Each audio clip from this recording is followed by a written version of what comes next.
Hey everyone, how's it going? Today I'm giving my first thoughts and opinions on the Kyocera Hydro Air.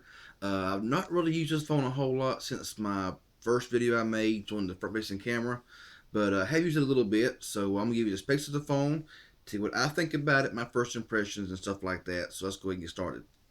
This phone runs Android 5.1.1 Lollipop. This phone is IP57 certified for water, dust, and shock resistance. It is also mil-spec 810 certified. It has a 5-inch display at 540 by 960 resolution at 220 pixels per inch. It does have a 5 megapixel camera on the rear with an LED flash. It records in full 1080p video recording. Also has a 2 megapixel camera here on the front as well. This phone runs a 1.2 gigahertz quad-core Snapdragon 410 processor with an Adreno 306 GPU with 1 gigabyte of RAM, 8 gigs of built-in storage, and it will support up to a 32 gigabyte micro SD card. It's got a 2300 milliamp hour battery with around 15 hours of talk time and 24 days of standby time. This is an LTE device and it's very sturdy. It's very solid. The battery is not user replaceable. As far as I know, I'm not sure if you can remove the back cover or not. Well, yes, you can. And it shows you right there, back speaker here. And, of course, under here, this little flap right here, if you can see it, is where your micro SD card and your SIM card goes. So, yeah, pretty cool. The battery, like I said, is not replaceable. On the right side, you have nothing. It's pretty clean. On top is your power button and headset jack. Left side is your volume rocker. On the bottom is your microphone, micro USB charging port. On the back is your camera, your flash. This is AT&T logo here, and your single rear speaker down here at the bottom. Now, like I said, this phone is light. It's not heavy at all. It's got a real nice feel to it, but it is kind of light. It's not heavy, nothing like that. And when you look at the screen, even though it is not HD, I mean the screen don't look bad. Kind of hard to tell here using my phone, but scrolling seems to be pretty good on it.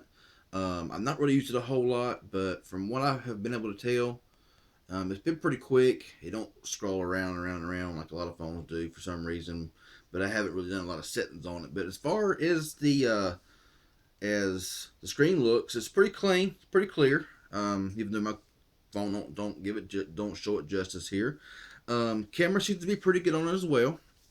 And this is a phone really mainly. I mean, it's not a powerhouse, nothing like that. I mean, it's just your standard 410 Snapdragon cell phone that you pretty much see out here now with a quad core processor. And it has a 2 megapixel camera. And actually, like I say, it is a big improvement if you remember the Hydro icon on Boost Mobile.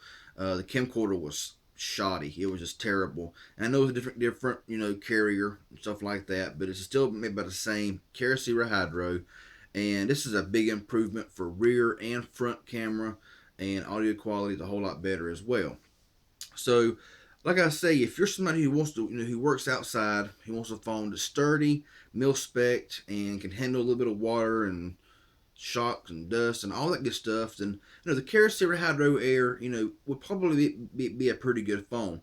This phone does not have the smart sonic receiver like you see in a lot of Hydro phones. It has an actual speaker here on top, and the keys, if you want, they are on screen as you see right here. There's a back, home, and recents button there. So some like that, some don't. I personally prefer the buttons to be on the body of the phone. But a nice 5-inch display. Even though it ain't 720.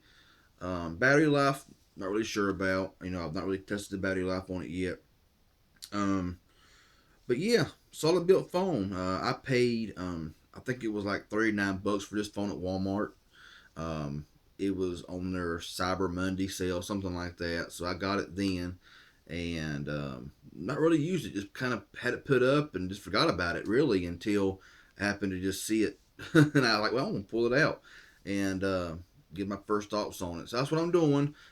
Seems like a pretty solid phone, pretty good phone. Everybody don't like the Kyocera name brand, and or ZTE and all these lower name brands. But honestly, for what they do work, and when they work pretty well. Of course, you can get defective products in phones and other stuff like that. I mean, that's just a par for the course. When you get into anything electronical, you can get one phone. This works perfect. The same phone somebody else gets is defective, a bunch of junk. So I mean, it really all you're not gonna always get the perfect phone when you buy a phone.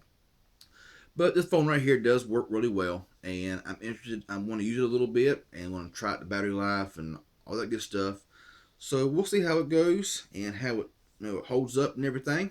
And as far as I did get a comment that I want to make mention of right now about can you take pictures and videos all underwater and all that stuff. I don't know. I don't ever sink anything or any phone I have in water for a simple fact I don't trust it. I mean, it says waterproof and all that stuff or water resistance, but I don't trust it enough to dunk it in water, and I can't afford to dunk it in water and it go out. I just can't afford that right now. So as far as taking pictures and videos underwater, I'm sure it probably does, but I don't want to say yes or no. So anyway, I thought I'd get that out there, say that. So I hope that helps you out a little bit. Um, anyway, got any questions or comments about the Kyocera Hydro Air?